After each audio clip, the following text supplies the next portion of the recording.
12 macam, terbagi 2 bagian.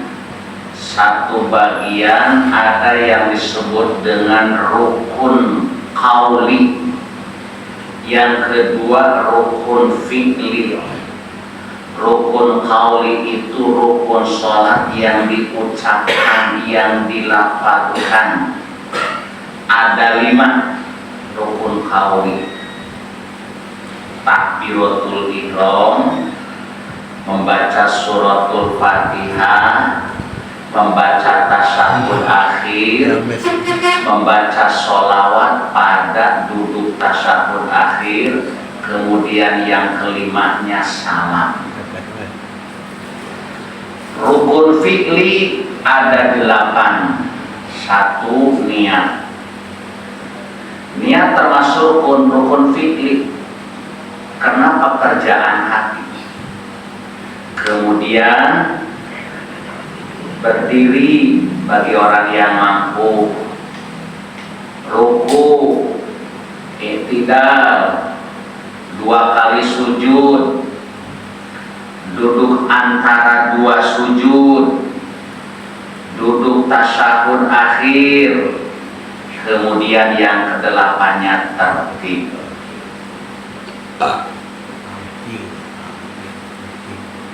Nah, ini takbiratul ihram termasuk rukun qauli, rukun sholat yang wajib dilafazkan, wajib bibir kita bergerak. Takbiratul ihram kalau diartikan takbir yang diharamkan, seperti orang yang lagi melaksanakan ibadah haji atau umroh, rukun yang pertama adalah ihram. Ihram umroh, ihram haji. Artinya kalau udah mengatakan labbaik Allahumma umrotan dari mikot, atau bagi yang melaksanakan ibadah haji labbaik Allahumma hajjan, diharamkan bermusuh-musuhan, diharamkan berbicara yang jorok, diharamkan marah-marah, diharamkan pakai minyak, pakai wangi-wangian, baik itu minyak maupun sabun, sampo. Bagi ihram haji ya nggak boleh pakai wangi-wangian ya lebih daripada 3 hari lah. Nah, kalau dari mulai awal boleh udah lempar jumrotul aqobah pakai wangi. Nah, takbiratul ihram artinya setelahnya kita takbiratul ihram diharamkan yang sebelumnya dihalalkan.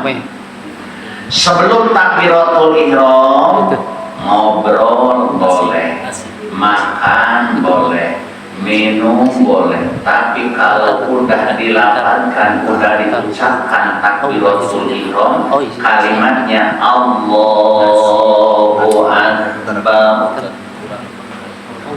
dilarang berbicara, dilarang makan, dilarang minum. Nah, ketika mengucapin Allahu Akbar dibarengkan dengan niat. Pertemuan yang lalu tentang niat sudah dibahas, niat di dalam hati. Cukup untuk kelas kita, kelas yang awam, ketika mengucapin Allahu Akbar di dalam hati cukup 3 kata, qasdu, fardiyah, ta'yin. Artinya qasdu, fardiyah, ta'yin itu cukup dalam hati ngomong saya niat sholat fardu maghrib, cukup. Atau sholat isya ketika Allah, hati ngomong saya niat sholat fardu isya. Ini untuk kelas awam, kelas kita cukup. Jadi tidak diharuskan diterjemahkan semua. Saya niat sholat maghrib 3 rakaat sambil menghadap ke arah kiblat, jadi makmum tepat dilaksanakan pada waktunya. Panjang banget gitu. Banyak bisa stres. Ya kalau bisa ya monggo, bagus. Bisa panjang kan. Bahkan kelas para waliullah seperti Imam Syafi'i, Imam Ghazali, lebih daripada itu. Ini rukun sholat yang 18 Imam Ghazali itu ketika takbiratul ihram terbayang semuanya. Kita kan nggak bisa. Makanya kalau udah dikasih tahu ya udah cukup 3 aja buat kita mah. Pak, saya pengennya saya niat sholat mari kelamaan, udah bisa-bisa was-was kamu. Makanya ada ulama memberikan keringanan. Saya nggak bisa sama sekali ketika saya mengucapin Allah, hati harus ngomong, nggak bisa sampai merem-merem tuh nggak bisa. Boleh niat dulu, boleh niat dulu. Kalau emang kita nggak bisa, ya kalau nggak bisa jangan dipaksain. Yassiru wala tu'assiru, permudahkanlah, jangan dipersulit. Ini bukan masalah sholat aja. Orang udah nunggu lama berangkat haji, dikasihkan sama orang yang bayarnya gede. Itu bukan yasir wala tu'assir, itu sebaliknya mempersulit orang. Harusnya dipermudah. Yang benar ya. Udah untung gak dikutuk juga orang kayak gitu. Itu bukan orang awam, itu orang pintar. Makanya benar peribahasa, kalau orang awam mencuri tanah paling hanya semeter 2 meter, tapi kalau orang pintar hektaran. Ya Allah, preman-preman itu paling yang ngambil uang 1 juta 2 juta. Pejabat emberan, ya emberan. Korupsi itu emberan, tetean lagi. Kalau bilang minta tetean. Nah, takbiratul ihram itu ngucapin lafaz Allah boleh lebih daripada 2 harokat. Yang nggak boleh itu ngucapin lafaz Allah ketika membaca Al-Quran. Makanya tajwid panjang pendek itu khusus ketika membaca Al-Quran. Nggak usah dimarahin, kamu salah tuh. Ya Nabi salam alaika. Alaika itu banyak dipanjangin. Gak apa-apa, itu bukan Quran. Adzan juga adzan. Dari mulai adzan, pertama adzan kan Bilal. Itu ngucapin lafaz Allah lebih 2 harokat.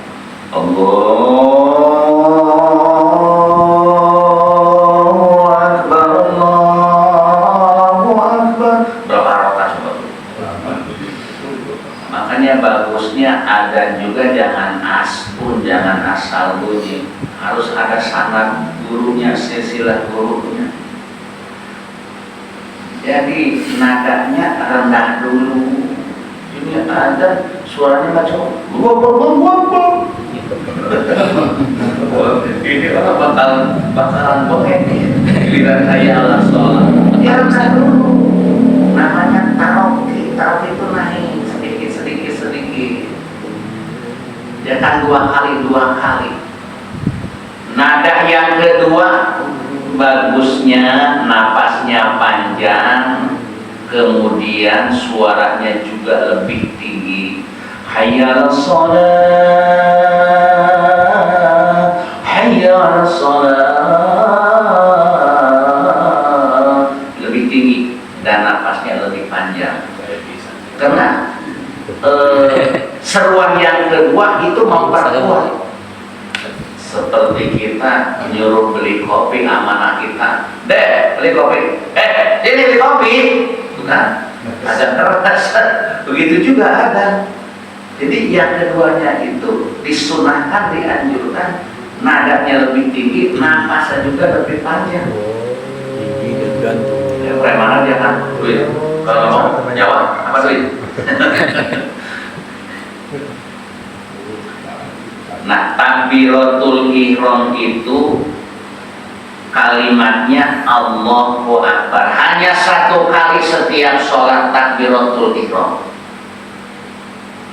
Adapun ketika mau ruku Allahu Akbar, mau sujud Allahu Akbar, bangkit dari sujud Allahu Akbar, itu namanya takbir intiqal.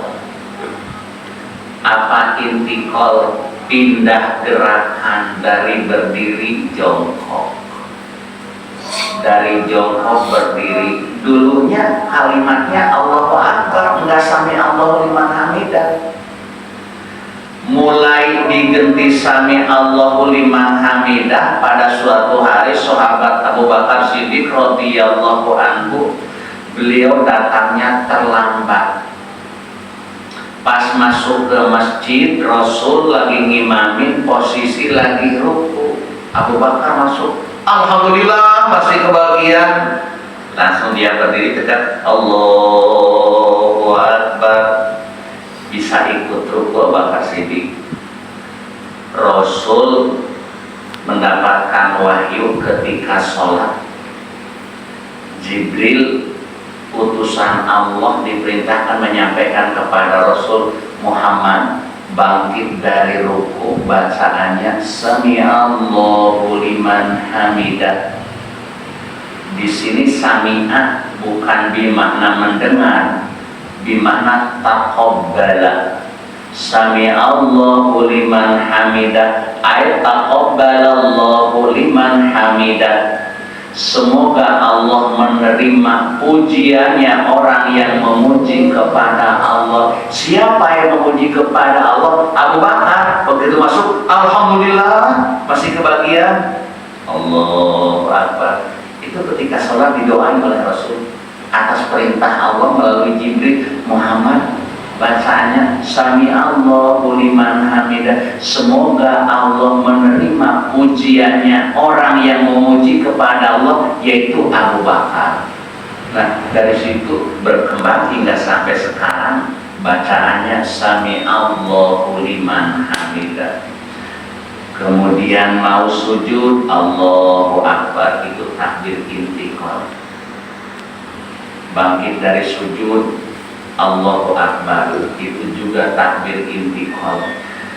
Lain halnya ketika sholat Idul Fitri, Idul Adha, rakaat yang pertama takbirnya 7 kali setelah takbiratul ihram.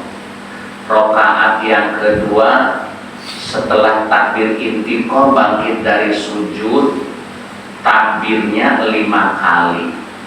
Itu bukan takbir intiqal, itu takbir termasuknya sunnah hayat. Ulangi, nanti akan dibahas, ada sunnah hayat, ada sunnah af'al. Makanya maaf ya, rukun sholat agak lama ya bahasnya ya, nggak apa-apa ya. Kita mau bukan ngejar tamat, nggak bakal bikin skripsi, nggak bakal. Kita bakal wisuda, tenang aja. Kita mengajinya ngaji bisa.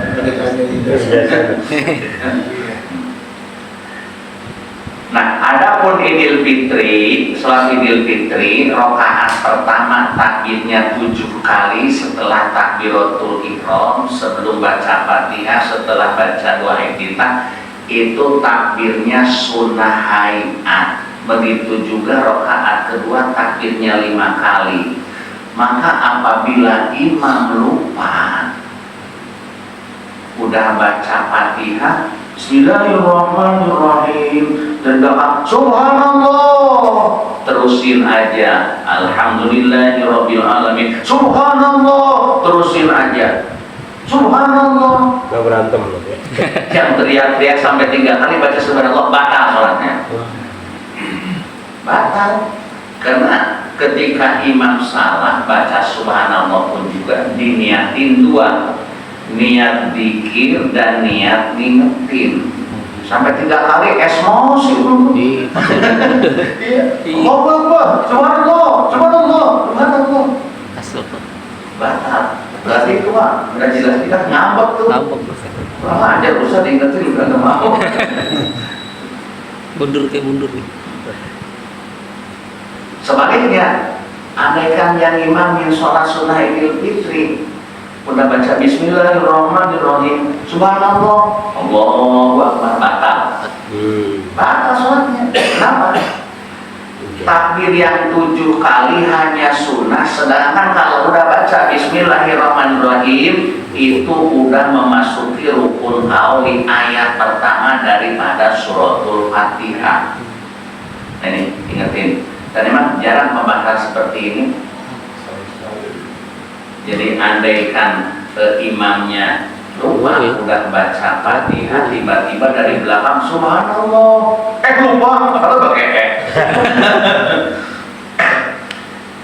Kemudian takbir yang kedua sama, Allahu Akbar, Bismillahirrahmanirrahim, subhanallah, terusin aja. Adapun ketika nyolatin mayit 4 kali takbiran kan, itu termasuk rukun nyolatin mayit, termasuk rukun. Maka jika terjadi imamnya takbirnya cuma 3 kali, nggak sah nyolatin mayit. Ya dulu pernah ada yang lapor, Pak, kemarin itu ada yang meninggal, takbirnya cuma 3 kali, dikasih tahu tanggung jawab sah. Tanggung jawab sah. Mungkin dia malu ya, nggak boleh. Ini lebih enak diulang-ulang lagi. Udah maaf saya lupa ulangi lagi yuk. Enakan gitu daripada tanggung jawab. Beda yang maafin. Aduh. Kita masih jauh tentang nyolatin mayit, nggak apa-apa ya. Ketika nyolatin mayit itu imamnya atau kita sendiri lagi nyolatin mayit lupa cuma hanya 3 kali takbiran, ulangi lagi. Sekarang bagaimana kalau lebih 5 kali takbiran sah. Tapi kalau imam yang jadi imam nyolatin mayit takbirnya 5 kali, makmum tidak dianjurkan ngikutin 5 kali, tetap 4 kali saja. Kenapa? Tidak pernah disyariatkan oleh Rasulullah SAW nyolatin mayit takbirnya 5 kali.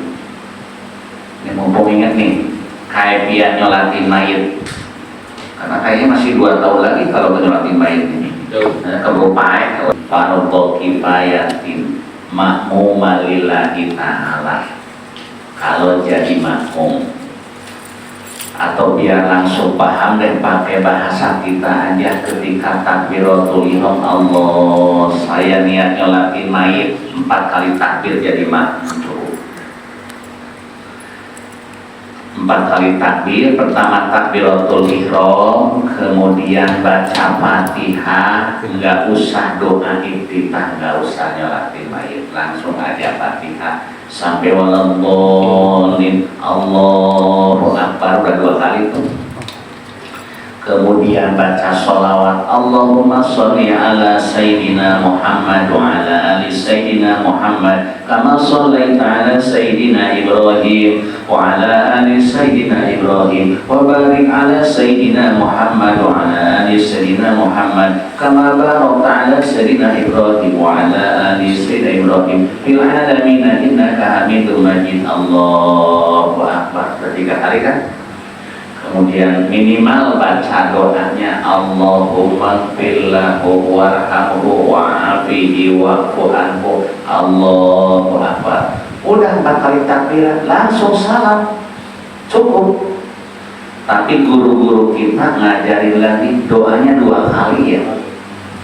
Udah takbir yang keempat sebelum salam doa lagi, Allahumma la tahrimna ajrohu wa la tahrimna ba'dahu. Assalamualaikum warahmatullahi wabarakatuh. Gak apa-apa. Nah, maksudnya meskipun nggak doa lagi nggak apa-apa. Seharusnya nggak usah doa lagi. Tapi ada komentar dalam kitab Fathul Mu'in ditambahin doa, berarti doanya 2 kali nggak apa-apa. Ya saya ngalamin di Masjidil Haram, di Masjid Nabawi nggak baca doa lagi. Udah takbir keempat, Allahu Akbar, Assalamualaikum warahmatullah, Assalamualaikum warahmatullah. Coba di Masjidil Haram, di Masjid Nabawi, karena setiap habis sholat wajib pasti nyolatin mayit. Saya pertama ngomong apa orangnya? Udah, Assalamualaikum warahmatullah, Assalamualaikum warahmatullah. Sallu ala mayyit rahimakumullah. Ngomong naon eta? Oh, diperhatikan. Sallu ala mayyit, mari nyolatin mayit rahimakumullah. Semoga Allah merahmati kalian. Oh, nyolatin mayit. Pantesan orang-orang suka cerita di Masjidil Haram tiap waktu nyolatin mayit ini ngajak nyolatin mayit. Udah itu saya langsung berdiri. Kok masih lama? Nggak kedengaran Allahu Akbar, kan jauh dari imam. Saya nyari-nyari mana jenazahnya ya. Bukan goi. Dikira dekat Hijir Masjid, emang enggak dekat makam Ibrahim enggak. Taunya bukan di area Ka'bah jenazahnya, bukan. Taunya di atas sebelum tangga. Ya Allah, saya keempat kalinya ke sana itu baru tahu. Kata Dimas saya, Ustaz jenazah, di sini ya. Dikira di Masuk. saya mau nyari-nyari dari atas juga.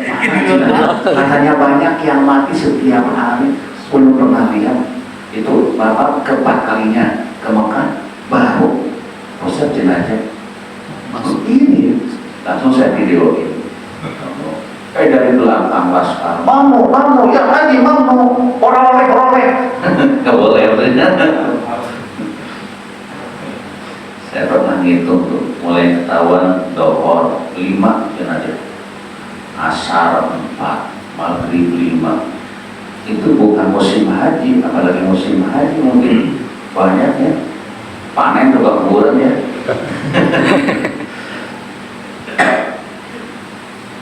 Nah, andaikan seperti tadi ustadznya bilang tanggung jawab, padahal takdirnya cuma 3 kali oleh mayitnya, berarti itu si mayit nggak disolatin.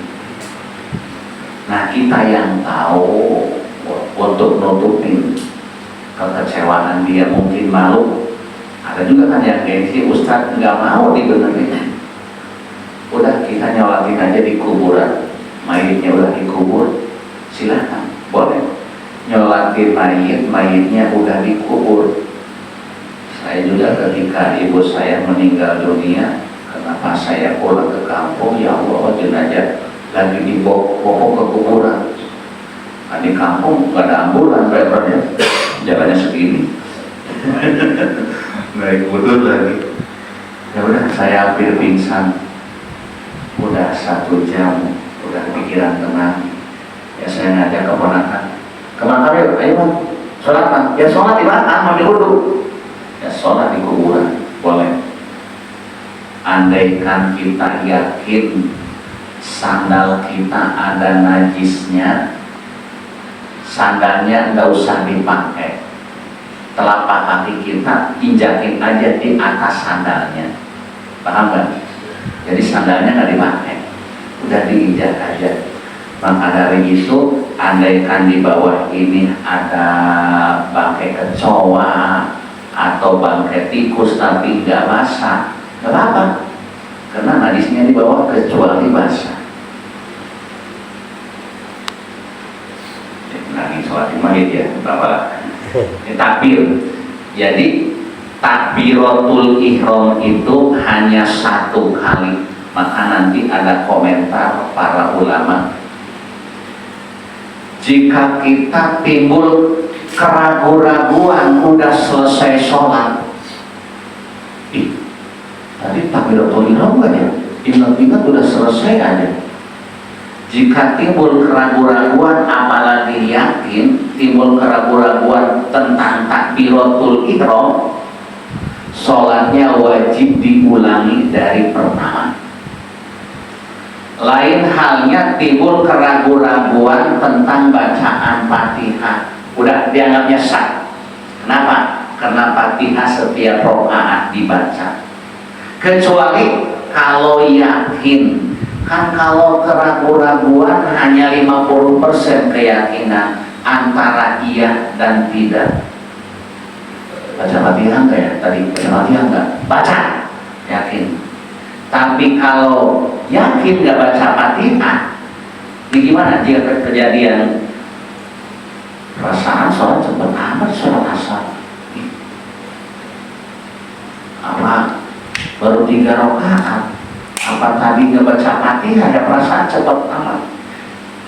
Yakin tadi nggak baca Fatihah? Rakaat yang pertama. Ini cerita sholat sendirian. Kalau kita punya keyakinan tidak membaca Fatihah, sholatnya enggak usah diulangi dari pertama.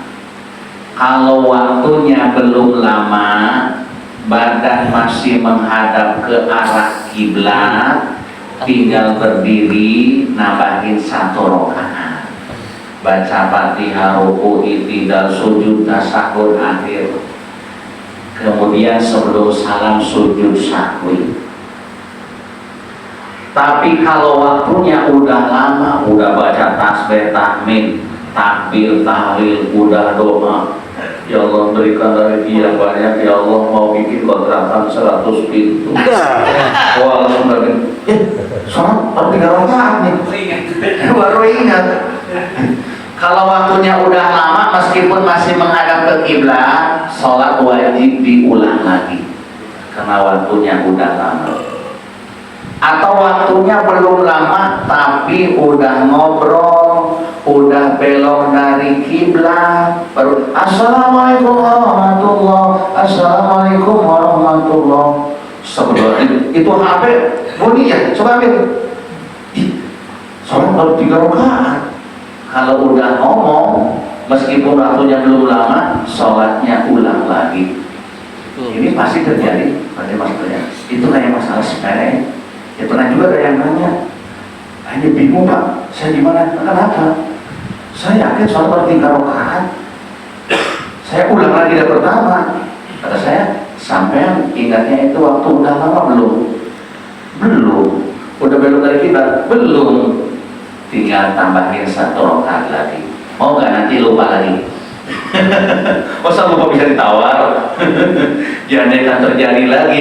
Belum belok dari kiblat, waktunya belum lama, nggak usah diulangi dari pertama, tambahin 1 rakaat saja. Adapun syarat-syaratnya takbiratul ihram ada 16. Yang pertama, takbiratul ihram itu dilaksanakannya atau diterapkannya, digunakannya ketika udah berdiri tegak. Jadi kalau belum berdiri tegak, masih jalan, udah Allahu Akbar, itu enggak sah takbiratul ihramnya. Bahkan ketika berjamaah, para jemaah sekalian, dalam takbiratul ihram itu ada fadilatun mustaqilah, ada keutamaan yang menyendiri ketika berjamaah. Selain daripada kita mendapatkan fadilah berjamaah, ada juga fadilah takbiratul ihram, yaitu fadilah takbiratul ihram. Takbiratul ihram yang utama ketika berjamaah, begitu imam selesai ngucapin rohnya lafaz akbar, ini makmum Allahu Akbar. Makanya kalau imam udah di mimbar, udah ngingetin suhu panggung, itu para makmum siap-siap dengerin nih imam mau baca takbiratul ihram. Ini kadang-kadang yang mengumandangkan iqomah udah qad qamatis sholatu, qad qamatis sholat, ada yang masih nyender di belakang. Ya Allah, itu dulu ada orang yang nanya, dia bukan nggak tahu, tapi mau ngingetin sama orang yang lalai seperti itu. Pak Ustaz, saya mau nanya itu hukumnya gimana ya? Kenapa? Ada orang udah dikumandangkan iqomah, qomati sholatu, qomati sholat, dia masuk ke musola, malah nyender di belakang. Bukannya ngejar barisan yang pertama, malah nyender. Itu hukumnya gimana Pak? Kok hukumnya gimana?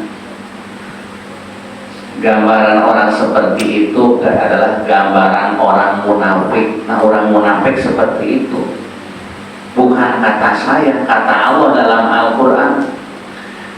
Innal munafiqina yukhadi'una Allah wa huwa khadi'uhum wa idza qamu ila sholati qamu kusala. Sesungguhnya orang-orang munafik mereka menipu Allah, wa huwa khadi'uhum. Allah membalas tipu daya kepada mereka. Wa idza qamu ila sholati qamu kusala. Dan apabila didirikan sholat maka dia malas-malas untuk berdiri. Malah gini, bukannya mengejar barisan pertama. Jadi utamanya ketika dikumandangkan iqamah, ada ulama yang mengatakan begitu dikumandangkan Allahu Akbar, asyhadu an la ilaha illallah, bersegeralah berdiri, kejar barisan pertama. Apalagi udah qad qamatis shalah atau qad qamatis shalah, lagi ngaji jurumnya itu lapan qad masuk kepada fi'il madhi, sambil di bareng-bareng baca qad qamatis, teman-teman para ngadege opo as-sholatu shalah, ya Haji paham mau jawab. Sungguh telah dekat didirikannya sholat. Kemudian takbiratul ihram, syarat takbiratul ihram yang kedua disyaratkan dengan pakai bahasa Arab, enggak boleh dengan pakai bahasa ajam. Ajam itu selain bahasa Arab, kecuali benar-benar bagi orang yang tidak bisa ngucapin Allahu Akbar. Coba Allahu Akbar. Nggak bisa. Masa nggak bisa? Bisanya Allah Maha Besar. Allah anu Maha Gede, Allah anu Maha Ageng, ya guys. Kalau nggak bisa ngucapin Allah Akbar, guys. Ari Gusti Allah anu Maha Ageng. Adapun Gusti Allah gede banget. Tapi sama saya di zaman sekarang orang nggak bisa ngucapin Allahu Akbar, keterlaluan. Yang ketiganya pakai lafaz jalalah, yakni lafaz Allah. Yang keempatnya lafaz akbar, karena asma Allah kan banyak. Asma Allah yang tertulis dalam Al-Quran ada 99 asmaul husna.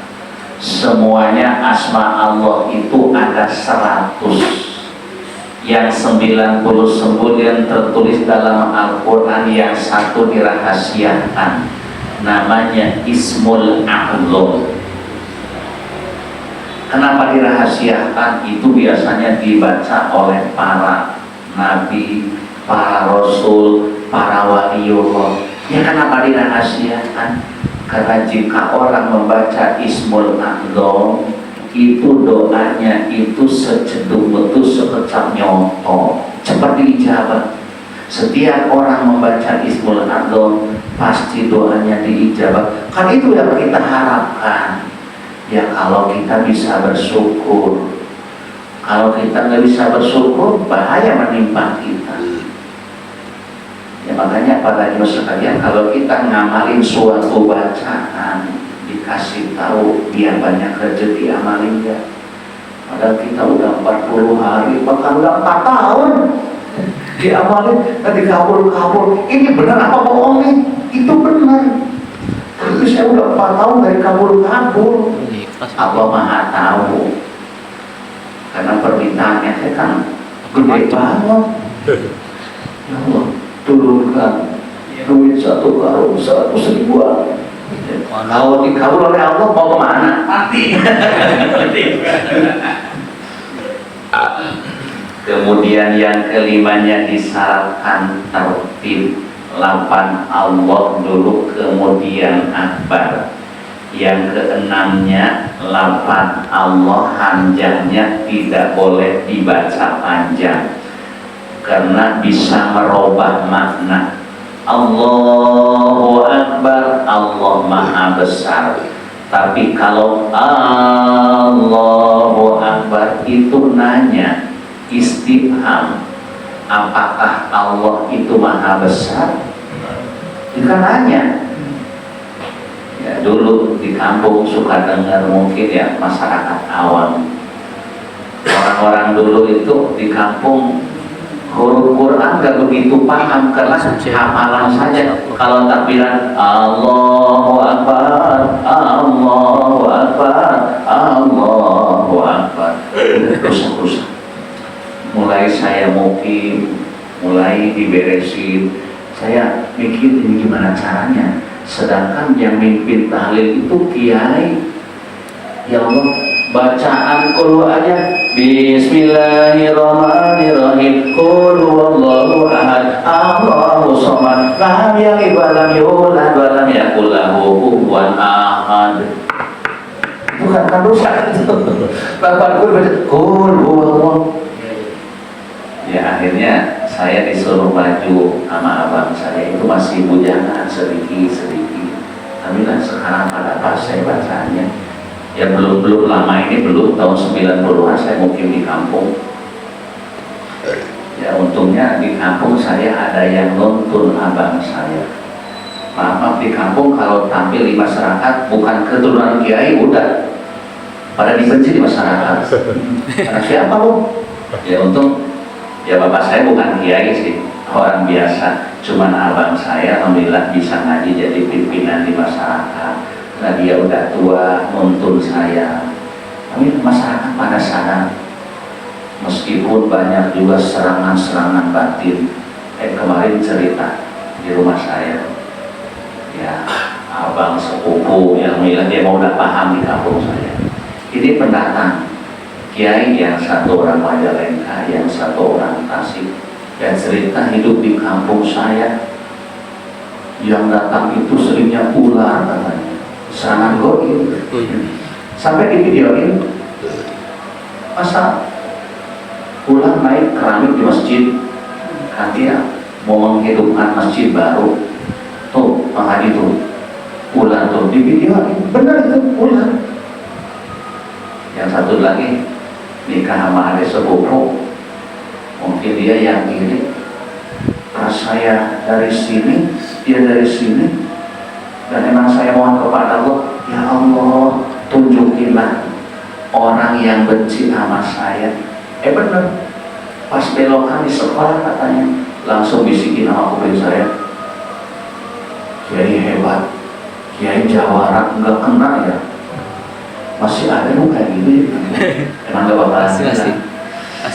Dan Jakarta alhamdulillah aman-aman saja. Apa tujuannya sih? Jadi kayak juga. Sergi ya. Makanya benar saya lari ke Jakarta banyak yang senang, banyak yang tidak terpengaruh. Karena waktu saya mukim di kampung itu santri kampung datang semua ke saya. Padahal tempat ngajar saya di kebun, jalan juga setapak. Ya alhamdulillah dapat doa dari guru. Kemudian baknya lapan akbar tidak boleh dibaca panjang. Tidak boleh Allahu Akbar.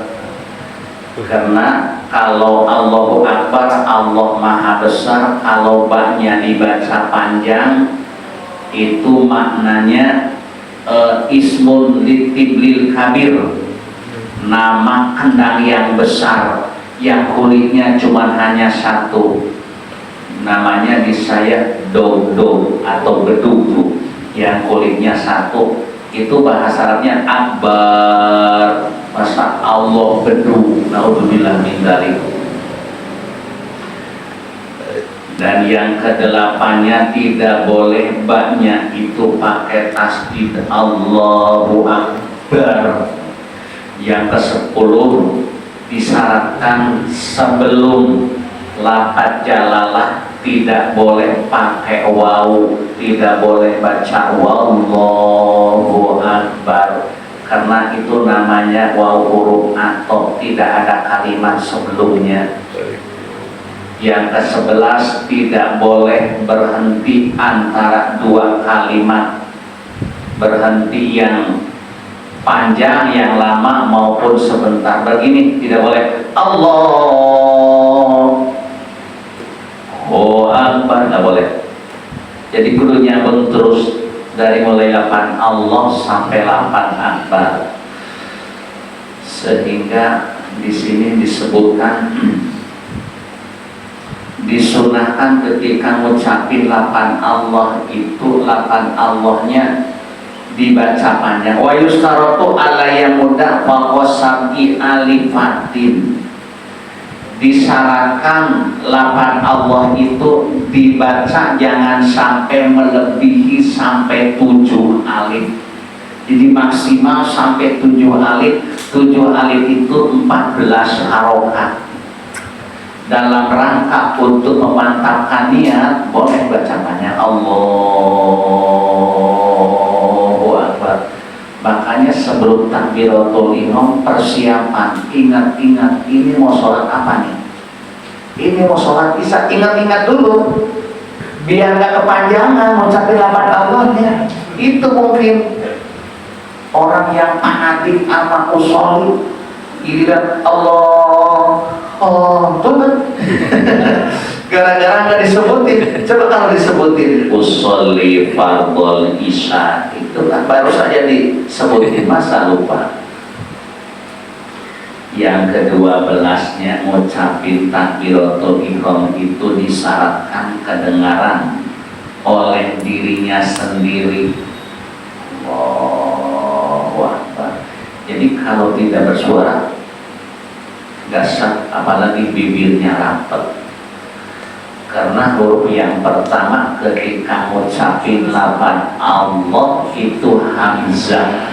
Hamzah itu makhrajul jauh, huruf yang keluar dari rongga. Ketika belajar ilmu makhrajul huruf kitab Jazariyah, usahakan 4 jari harus masuk. Ketika ngucapin hamzah, a'udzu billahi minasyaitonir rajim. Jadi kompet di tempatnya Said Agil tuh, itu tempat makhorijul huruf. Yang belajar ibtidah itu bukan tartil tapi tahqiq. Tahqiq itu nyata, ngucapin hamzah, ngucapin ba. A'udzu billahi minasyaitonir rajim. Itu bacaan tahqiq. Kalau tarawih bacanya tahqiq pada kabur. Lamaan itu. Yang ke-13-nya takbiratul ihram itu disyaratkan udah masuk waktu sholat. Makanya bagi muadzin itu jangan sampai tidak paham masuk waktunya sholat. Mendingan dengerin dulu di tempat orang lain daripada kita mendahului. Dikhawatirkan orang yang tidak ikut sholat berjamaah karena mau bepergian ke bandara misalkan, udah ada tuh Allahu Akbar sholat subuh misalkan, padahal belum masuk waktu subuh, tinggal 3 menit lagi nggak sah sholat. Kalau takbiratul ihram belum masuk waktu sholat nggak sah, tapi kalau sebahagian rakaat di luar waktu sah. Nih contoh, misalkan masuk waktu isya jam 7 lewat 5 menit misalkan, kemudian kita sholat jam 7:04 baru dapat 1 rakaat dengan dikumandangkan adzan isya. Boleh 1 rakaat terusin sah sholatnya terusin. Berarti yang 2 rakaat di luar waktu sah. Tapi kalau mulainya takbiratul ihram belum masuk waktu sholat, sholatnya nggak sah. Kemudian yang ke-14-nya membaca takbiratul ihram itu disyaratkan udah menghadap ke arah kiblat. Jadi jika badan kita belum menghadap ke arah kiblat, kemudian takbiratul ihram udah dibaca, sholatnya nggak sah. Yang ke-15-nya wa alla yukhila ayyubsida biharfin min hurufiha. Jangan merusak satu huruf dari huruf-hurufnya takbiratul ihram. Seperti orang fasih ngucapin makhraj roh Allahu Akbar, padahal dia bisa, ya kecuali bagi yang nggak bisa beliin lokok. Masa lokok? Ya lokok. Apa lokok? Rokok kali. Gua lokok.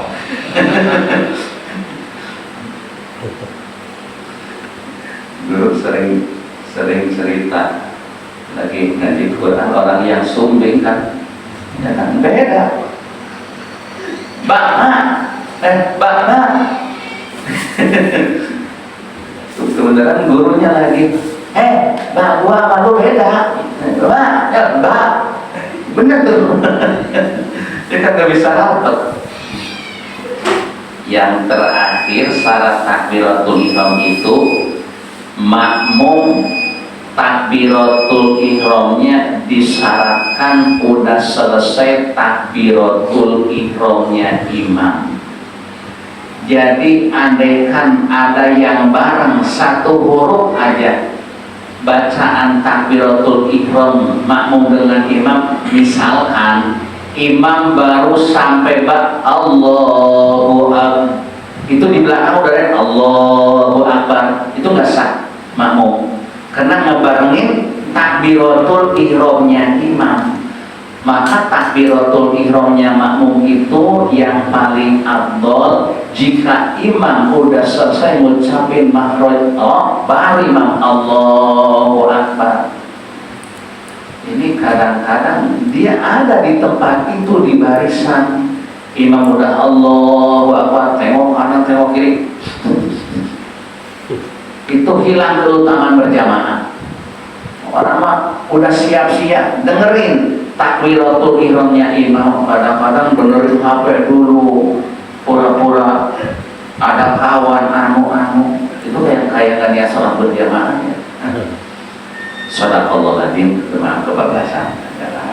Ini saja mungkin yang saya sampaikan. Tadi boleh saya andaikan ada yang mau nanya, mau silakan. Nanya kan? Mau Kalau di Mekah, kenapa habis azan nggak ada salawat? salawat. Iya. Dan memang tidak ada perintah dari Rasul. Dia sambilin aja kali. Justru saya juga melarang di Aroma ya ketika ngaji.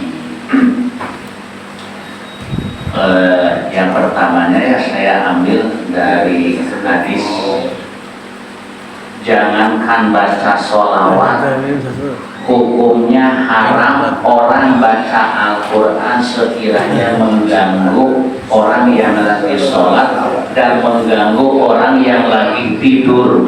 Itu Istiqlal itu nggak ada. nah ini apalagi baca sholawat setelah dikumandangkan adzan. Yang baca sholawatnya anak-anak sholatullah di sampingnya ada yang sholat qabliyah kan terganggu. Itu bukan apa-apa haramnya. Jadi tidak ada perintah baca sholawat sebelum dikumandangkan. Makanya ada yang di Mekah nggak ada, emang di kita juga nggak boleh. Tidak ada anjuran. Kalau adzan pertama panjang, pertama pendek, kedua kan panjang. Ini balik, yang pertama panjang, kedua pendek. Nah, kan Itu ciri yang ada tidak punya sanad guru itu. Hanya dengar-dengar aja dari YouTube juga. Ya. Makanya harus ada gurunya. Malas syaikhon pas syaikhun syaitonun, barang siapa yang tidak punya guru, gurunya setan. Alhamdulillah itu. satu lagi Ustaz. Itu sih. Udah bisa ajan, dengan bisa ajan yang tahu seperti itu, terus nggak mau maju ajan. Apa? Oh itu mah pemalas saja. Justru imam sama muadzin derajatnya di sisi Allah, muadzin lebih tinggi daripada imam. Ini langsung dalil dalam Al-Quran. Wa man ahsanu qawlan mimman da'a ila Allah wa 'amila shalihan. tidak ada seorang pun tutur katanya yang lebih baik daripada orang yang ngajak kepada orang lain untuk melakukan taat kepada Allah wa amila sholihah, dan dia pun juga beramal soleh. Karena memandangkan azan itu manggil ayo sholat, ayo sholat, dan dia juga sholat wa amila sholihah. Ini makanya di zaman sekarang dai yang paling jujur, dai yang paling dipercaya tukang adzan daripada yang ceramah di panggung. Saudara-saudara, mari kita biasakan sholat sunat tahajud, mari kita biasakan sholat duha. Lu nya molor mulu. Dai apa itu? Mendingan tukang adzan. Yang saya tahu rata-rata orang udah ada di sholat juga nggak pernah komat ya, nggak pernah. Ya dia komat dan dia kan ikut sholat, nggak pernah sholatnya dititipin sama orang. Makanya yang paling jujur di zaman sekarang, dai adalah tukang adzan. Jangan sampai udah ente aja. Emang saya dari muda paling seneng rebutan sama kawan saya, padahal belum ada speaker dulu, belum ada speaker, ditajuk, punya tajuk kan, masih panggung kan. Bagian aing mana yang adzan teh. Padahal bareng aja nggak apa-apa, ada berdua nggak apa-apa. Waktu saya masih kecil kan belum ada speaker, itu ada Jumat 4 orang kali. Lucu dia, ada Jumat di Masjid Agung Utara situ. Gimana? Ada itu 7 telepon Masjid Agung Utara. Iya. Ya saya ngalamin itu 4 orang ya, diantaranya abang saya menjadi barisan depan. Allah, apa ya biasa nada TK tingkatan tua. Kalau tapi kalau adzan yang kedua 1 orang aja. Baiklah para jemaah sekalian, kayaknya udah pada betul pantatnya. Satu lagi. Udah ya? Itu apa? Itu tadi nggak nyampe. Nah, ini pakai sholat, waktu mau sholat tapi ajan belum selesai gitu. Gimana? Mau sholat tapi ajannya belum selesai, kayak tadi mau ngejar pesawat apa mungkin kereta gitu kan. Ketika Allahu Akbar, nah kita sholat tuh. Itu bagaimana? Itu sholatnya di rumah apa di masjid juga? Lagi di bandara, di terminal. Nggak apa-apa. Itu kan dalam keadaan darurat, disunahkan mendengarkan adzan dalam keadaan tenang. Bahasa Arabnya fil ikhtiyar, dalam keadaan tenang. Ya yakin kayak di area di bandara kan kita buru-buru. Jadi kalau pesawat selesai adzan, qobliyah, qomat ngikutin berjamaah, wis mabur motornya. Karena itu yakin udah masuk waktu sholat aja, nggak apa-apa.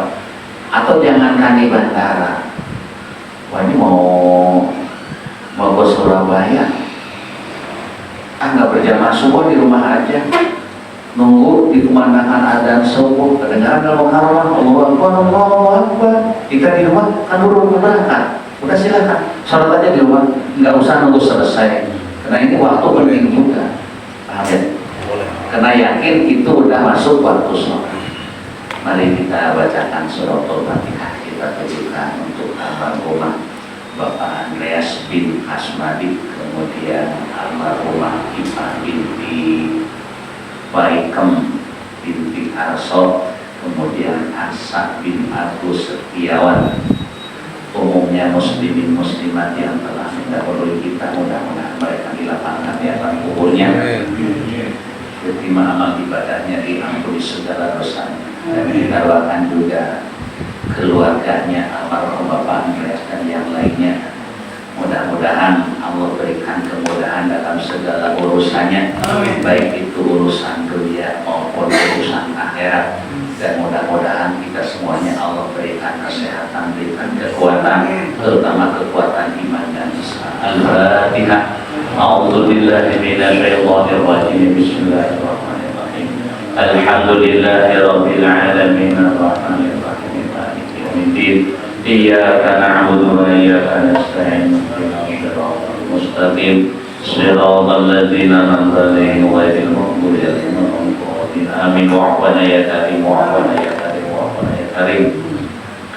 Ya arhamar rahimina irhamna ya arhamar rahimina irhamna ya arhamar rahimina irhamna wa'afina wa'fu 'anna wa'an ta'atika wa syukrika inna ya hayyu ya qayyum ya dzal jalali wal ikram. Fa akrim lana bi fadlika wa ridhaka ya Allah wa ridhaka ya Allah ya Allah. Allahumma bihaqqil Fatihah wa salil Fatihah wa hurmatil Fatihah iftah lana abwabal khair wa aqim lana bil khair waj'alna min ahlil khair. Allahumma sallim islamana wa sallim imanana wa sallim i'tiqadana wa sallim ma'rifatana min dari dunya ila daril akhirah. Allahumma ihtim lana ya Allah bi husnil khatimah wa la tahtim alaina ya Allah bi su'il khatimah. Rabbana atina fid dunya hasanah wa fil akhirati hasanah wa qina adzabannar. Sallallahu ala sayyidina Muhammadin nabiyyi wa ala alihi wa sahbihi wa sallam. Subhana rabbika rabbil izzati amma yasifun wa salamun alal mursalin walhamdulillahi rabbil alamin. Assalamualaikum warahmatullahi wabarakatuh. Waalaikumsalam warahmatullahi wabarakatuh. Terima kasih kepada guru kami Kiai Haji Namo Burhana yang telah membahas rukun sholat dan sunnah-sunnah sholat. Pada malam hari ini poin 3 membaca takbiratul ihram. Mudah-mudahan apa yang saya sampaikan dapat bermanfaat untuk kita semua. Amin. Saya bersama pengurus mengucapkan terima kasih dan mohon maaf wabillahi taufiq wal hidayah. Assalamualaikum warahmatullahi wabarakatuh. Waalaikumsalam.